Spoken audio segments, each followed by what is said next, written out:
Welcome to the Red Network, where real estate dads juggle the high-stakes hustle of their careers with the heartwarming chaos of family life. Whether you're closing deals, changing diapers, or chasing dreams, we've got you covered. Join us for stories, strategies, and laughs as we navigate the perfect balance between hustle and home. The Red Network, where real life meets real estate.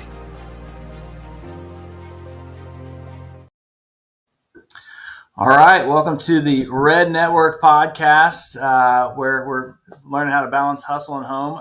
Today's guest is a recruiting legend and coaching powerhouse, Adam Roach, from 6- and 7-figure real estate deals to leading a team of over 700 agents and developing a recruiting platform that's responsible for recruiting 130,000 professionals.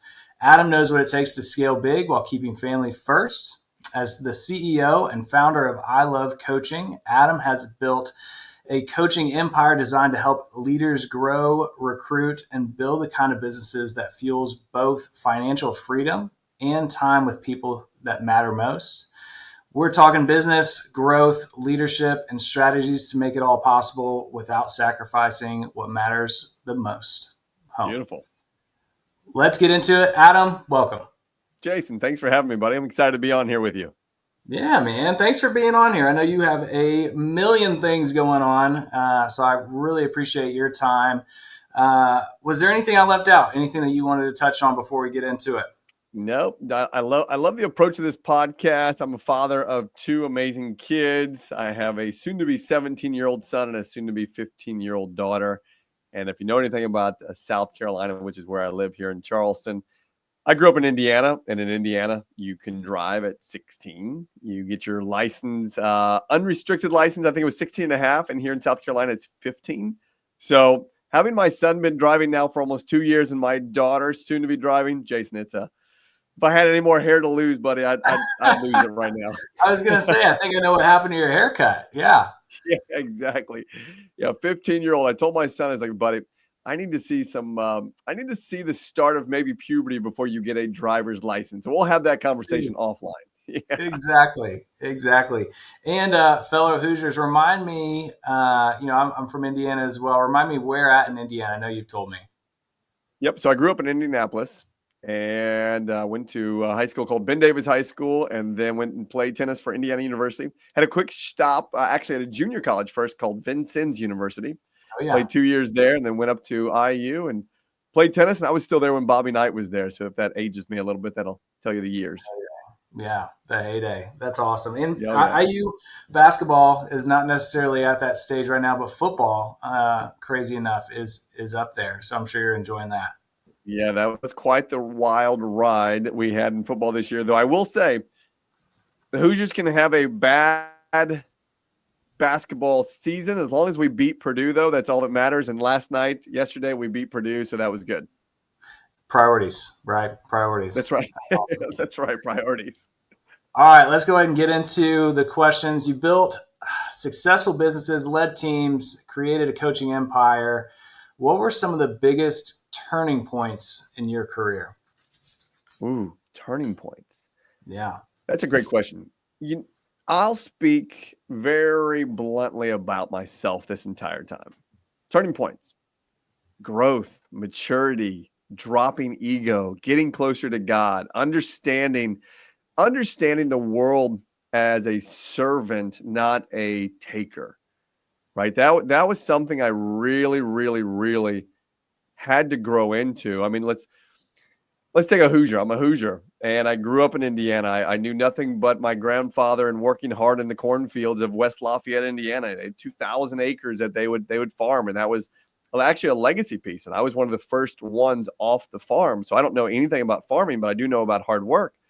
And so my very first stop after I stopped playing what I call pseudo-professional tennis was because I found out real quick I was an American, not a European, was getting my butt kicked bad. This was post-college, I was in SoCal. And so I just stayed there. And I started teaching tennis in Beverly Hills. And it was really neat going into that city and just understanding the glitz and the glamour and the money and the vision and the big thinking. And it really had an impact on me, though I took it the wrong way because I at that point in time in my 20s, I made it about myself and not about others. And so, Jason, I would say that I had to grow through that phase of being a me person to a we person and making this about others and not about myself. I love that. Yeah, having more of a servant mind, making sure that you're focusing on what you can do for other people, and then of course, like the money and opportunity always follows, right? Yeah, if you're valuable enough, and you can define value any way you want to.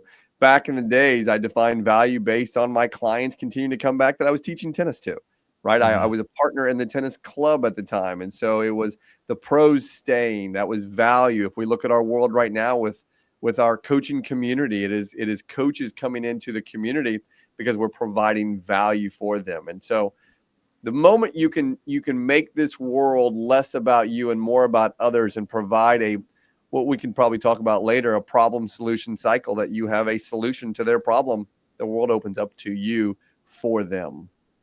Absolutely.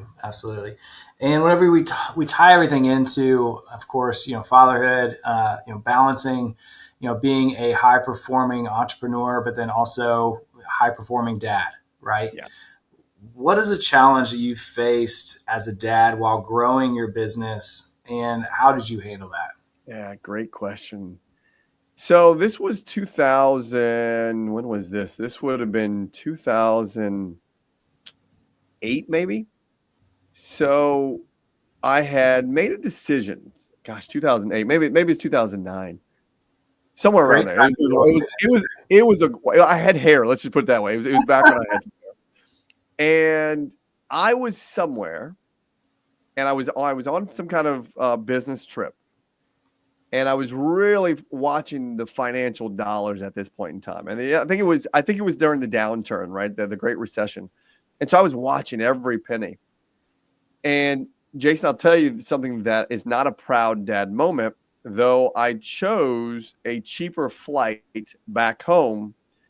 And I think it was my son's second birthday or maybe his third birthday, though I chose the flight the day after his birthday because it was maybe $200 cheaper. And I got home and I thought to myself, that was a really bad dad move. Right? To put a dollar amount on a time frame for my kids. At that time, I only had my son. And so I made a pact with myself and my family and even with God. And I said, that'll never happen again. Right? There's no dollar amount time-wise for me, because time is finite, that I will put on spending with my kids. So let's fast forward now from that moment in time. My kids are big national ranked tennis players. They go to a tennis academy here in Charleston. They're homeschooled, but they're homeschooled at the academy. And there is no tournament too far away that I won't drive them to, or we won't get on an airplane just so we can have that windshield time, because I know that time is time that we are going to spend and develop and grow. And that was something that I had to learn the hard way, that you can't replace time. No, you really can't. It's the most important thing that we've got. And, we all have, wins and learning opportunities. And what a great time to have that learning opportunity whenever they're two, and they're probably not going to remember that you weren't there on the day of the birthday.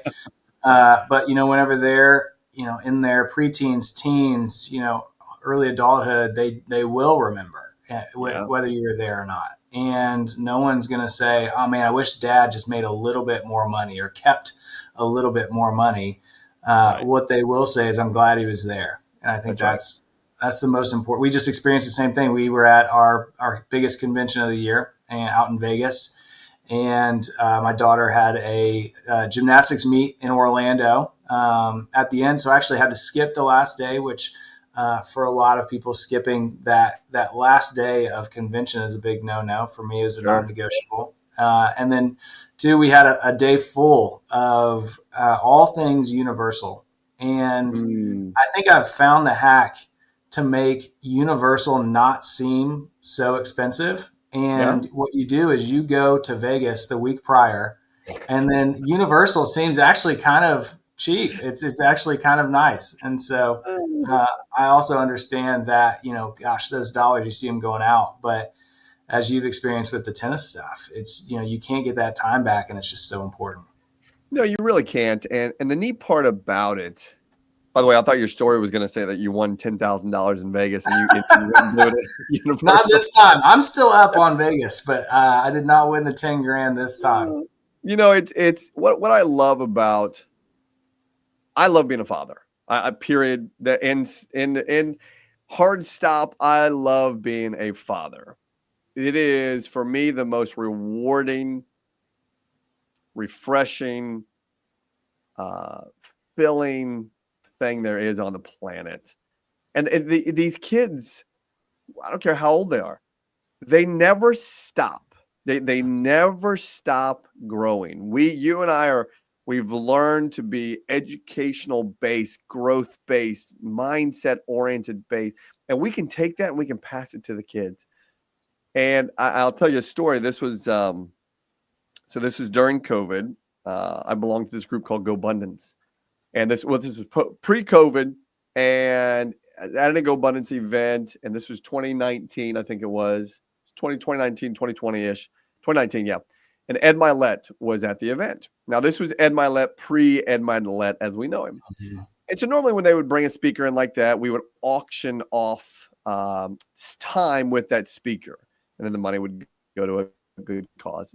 And so I left my paddle up because I really wanted to engage with Ed Milet at the time. And so COVID happens, and we don't get to be with Ed, but we get to be with him on Zoom. And there was only 4 of us. And so at that time, Ed had just come out with a pretty small 99-page book. And I'll never forget that. I was on the Zoom, and I didn't know who could or couldn't be on the Zoom. So I brought my son. I put him right next to me, but just off camera. And so let's see here. At this point in time, he would have been like 11 years old. And I had him read Ed's book beforehand. It was a pretty simple read. It was, again, 99 pages long. And we were on there with Ed for 2 hours. And Addison, my son, sat right there, and he was taking notes as best as he could. And it came time for Q&A. And we were engaging with Ed the whole time. But again, it was Addison, my son, was not engaging. And Ed told some really good parenting stories. And so it came time for Q&A, and I grabbed Addison and I slid him over into the front of the camera, in front of the microphone. And I had prepped him ahead of time, maybe a couple minutes ahead of time, that I wanted him to ask Ed a question. And he didn't say no. He didn't say yes. He just wrote down a question. So I slide him over, put him in front of the camera, and he asks Ed a great question. This was not provoked by me. I didn't even give him the question. He said, Ed, in your experience, who was your greatest mentor and why? Said, wow, what a great question. And so Ed said it was my father, right? So he went into this whole thing. And Ed said something at that point in time that has stuck with me and stuck with Addison and forever. And this is why I love being a parent. He said, Addison, that is one of the best questions. I'm on this Zoom with millionaires, and you're the 11-year-old kid asking the best questions. That's awesome. And he says, it was my father, because I got to catch what he did. And he says, I want you to remember that it's what's caught, not taught. And he says, your dad is going to show you so many things in life that he'll probably even try to teach you things, but remember, it's what's caught, not taught. And so, it was such an amazing moment. I recorded the whole thing on on video and on speaker. And Addison, to this day, and both my kids now, are in that space where they will come back and they'll say, Dad, I saw you do this. Mm-hmm. Or when I host my events, and now a couple of years ago, we had another moment like that where I had John Maxwell up on stage, and John and I were having a conversation. And I look out to the audience, and I open this up to a room of 300 plus people to ask John a question. And my son was the very first one in line. And it was just so cool. It was just so cool to see that. So yeah, I love being a dad. That's awesome. That's awesome. I love the phrase that it's more caught than taught. I had a similar, I wasn't, on a direct Zoom with Ed. However, my son and I were driving from his baseball game to my daughter's softball game. They were at different ballparks, so we're doing that shuffle. And we had driven by some like mega mansions, like the size homes where, if you live in a mansion, you're like, man, it must be nice, and pointed it out to my son. I was like, man, who do you think lives there? He's like, I don't know, but they must be rich. I was like, yeah, probably. And he had asked, he's like, Dad, if you lost your job, what would happen? And I thought, well, gosh, this is a funny time to ask that question. And, I went into this this is a teaching moment. This is my time to really instill like, hey, we've got multiple pillars of business and your mom and I have worked really hard to make sure that no matter what, you guys will always be taken care of. And, I've made sure that, with the real estate and consulting and like I go into this is going to be an impactful moment and he's going to remember this for years. And I get done. And he's eating these chips. He's like, boy, these chips sure are salty. And I was like, all right, buddy. Yep. We'll touch base on that one later. I'll just put that one in the back pocket. He was, I think 6 at the time. So maybe not that same 11-year-old caught and taught. However, now we fast forward to this. We just went to Disney or to Universal. And we were having lunch and we've gotten to the point now to where like we make the kids order for themselves. Like you need to be able to talk with people, even people that may not know. And it's interesting because I'll watch them whenever they're communicating with other adults and especially like servers and things like that. And they talk exactly like Sammy and I. And they treat people the exact same way. And I think that's one of those, it's caught rather than taught. Whereas whether it's, are we going to be okay if one line of revenue is gone, or is it just how do we treat people whenever we're dining out? And they pick up on those things. And if you're rude and short-tempered with somebody that you don't know, then they're going to pick up on that. If you treat people like less than, they're going to pick up on that. Or if you treat everybody with respect and dignity, they're going to pick up on that as well. I think that's important to keep in mind. Kids are watching all the time, and man, if you're curious about that, say one bad word and they're gonna repeat it. That's for sure. They definitely will. And we bring ours. We're a pretty faith-based family, and we bring ours into Scripture. We bring ours into understanding the true essence of really understanding your faith, right, and having the relationship with God. And it's those conversations at the dinner table are just fascinating, right? Mm-hmm. My Dana is very faith-based as well. So we get to have those types of conversations. And it's neat to watch their young brains grasp adult-based conversations if you're having adult-based conversations. Mm-hmm. Because I think it's our job to prepare them for and understand favor. Right? Over and over and over. And favor isn't always a positive thing, though you have to have patience and understand that this is a world that can't always be controlled by you. Mm-hmm. Absolutely. And it's important to know that. And I think, bringing them into your world of faith. And if you're a faith-based family, bringing them into that world, not shying against it. I think sometimes it can be challenging of, what's going to be the right way to do that. But Sammy and I try to do that the exact same way. And even this last weekend watching Katie, she was having a tough time right before her last event. It's gotten very late for these little 10-year-olds. And everybody's just kind of falling apart, and I look over and she's just got her head down. I look and I was like, oh, she's praying. And I just thought that was so cool to watch, not because mom and dad said, hey, let's say a prayer real quick, but by herself, just with her teammates. And I think that was just really cool. That was really cool. Kind of, you touched on it a second ago, but this is definitely one that I wanted to highlight. What is your number one rule for making sure family stays a priority? Great question. Well, so we have many moving parts in our family. We have multiple calendars. We have multiple families. The kids go back and forth between my house and their mom's house, and they've been doing that for nearly 10 years now. They are traveling just about every weekend with tennis and tournaments. I think last weekend 2 weekends ago, my daughter was in Alabama and my son was in North Carolina.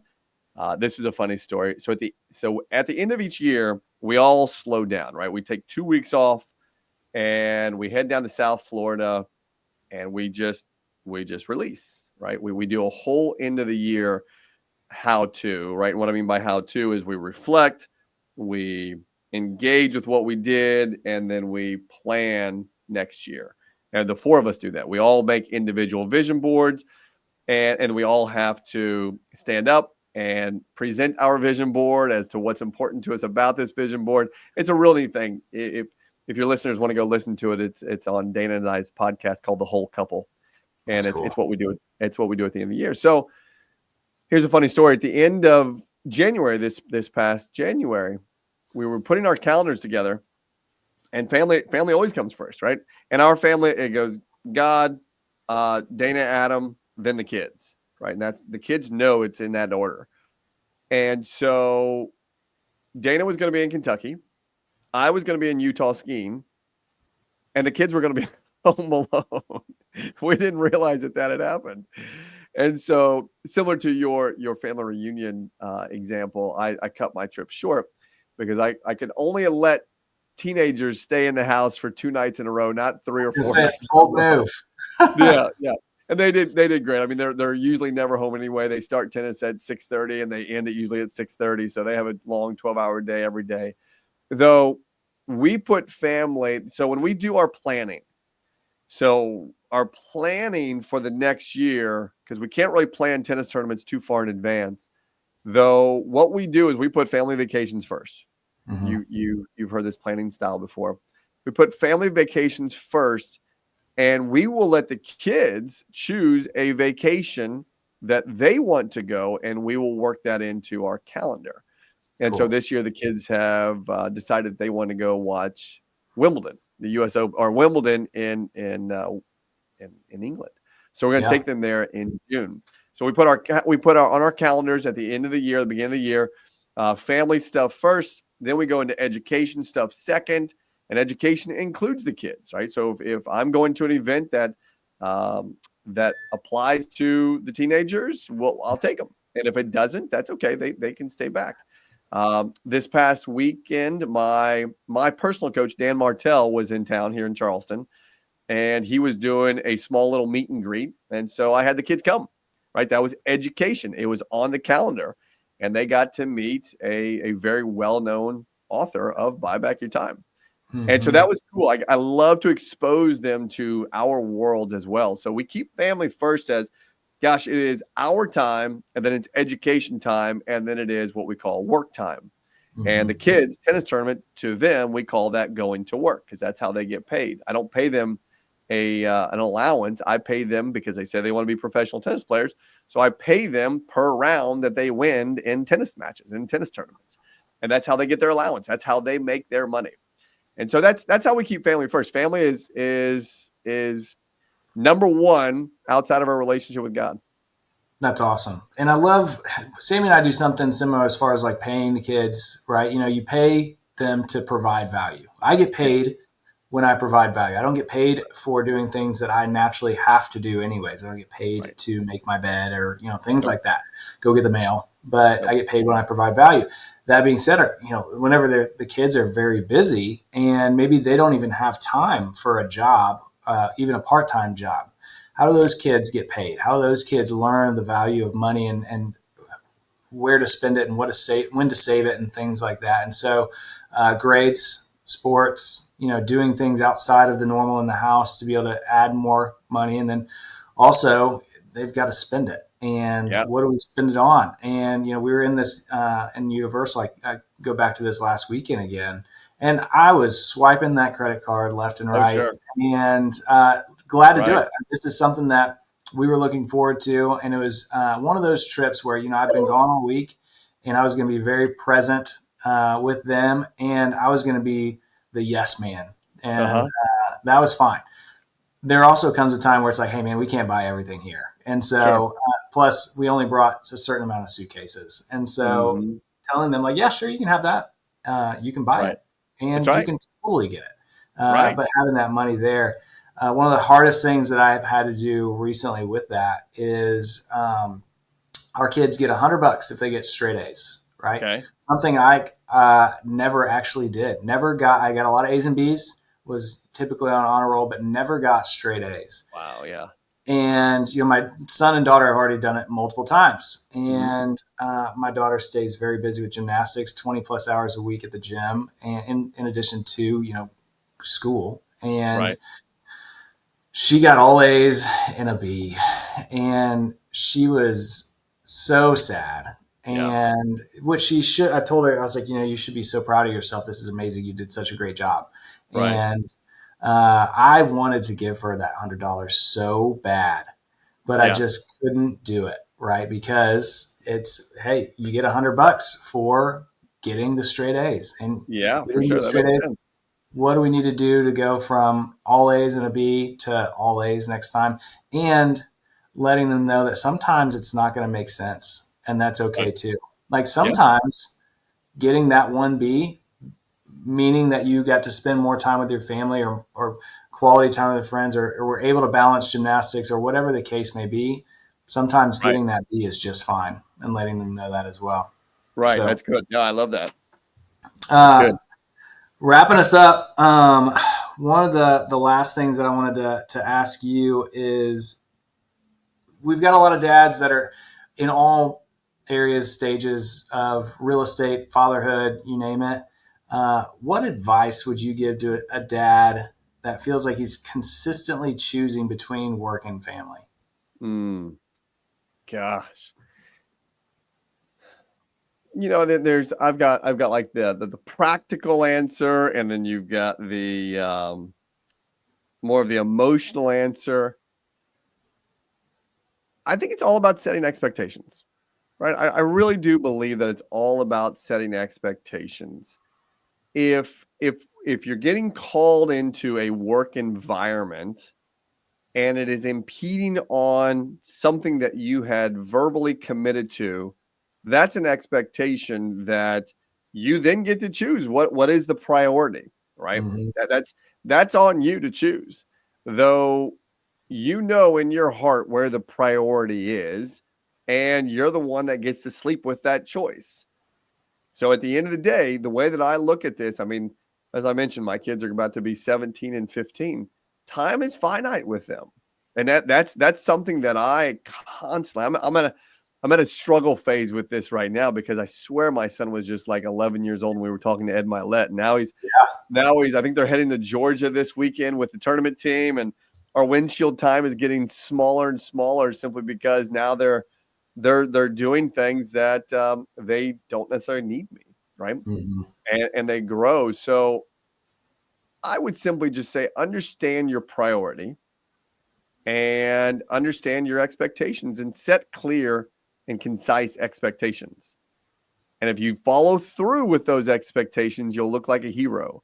And if you fall out with those expectations, I've got my kids, their pictures are right here on the desk. And so underneath it says, is daddy being a dud or is daddy being a stud?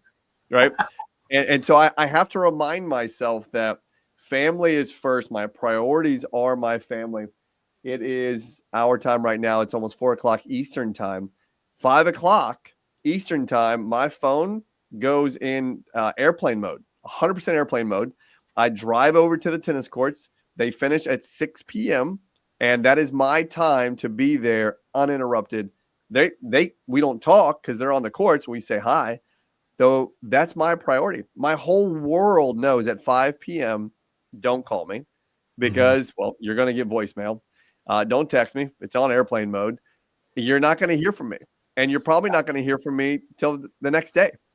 So I think it's all about setting the priorities and understanding what expectations you're setting, following through with them, and know that you can always go make a buck somewhere, shape, or form. Absolutely. And I think, something that you touched on really kind of reminded me. I had a conversation with somebody a couple of weeks ago about like this exact same conversation around how do you prioritize and how do you say no and what do you say no to and all of those things. And yet there's a step in front of that. You have to develop and perform well enough to where you can say no and it's not a matter of, well, you might lose your job because you've already performed poorly. And then now you're saying no yet again, right? If you perform and you're just as obsessed about getting better professionally as you are about getting better with your family, then you can say no because you've already put in your time and you've already performed well, and you've earned that ability to pick. And had a scenario, it was last year.